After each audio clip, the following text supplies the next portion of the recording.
अस्सलाम वालेकुम नाजरीन, मैं हूं मोहम्मद अब्दुल हकीम। 7H न्यूज़ में आपका इस्तकबाल है। करीमनगर कोटलास हाईवे से आने वाली एक लारी 2 साइकिल सवारों को दे दी है टक्कर। बकरों का लोड था, इस कदर पलट गई कि उसमें 51 बकरे हलाक हो गए और 5 अफराद शदीद जख्मी हैं। आइए देखते हैं ब्यूरो चीफ रहीम खादरी की रिपोर्ट।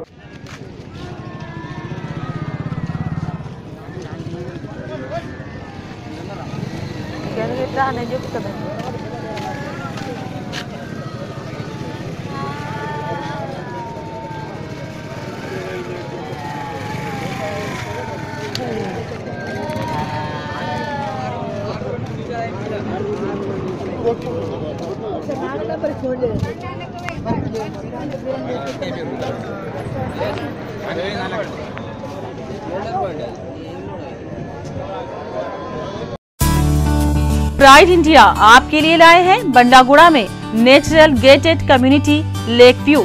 बनाइए अपना ख्वाबों का आशियां कुदरती हसीन मनाजिर के पास, जिसमें open plot, swimming pool, park और प्लेग्राउंड जैसे बेशुमार एमिनिटीज के साथ दस्तयाब है। फलकनुमा पैलेस से सिर्फ 7 मिनट के फासले पर लेक व्यू। कॉन्टैक्ट 8099777720।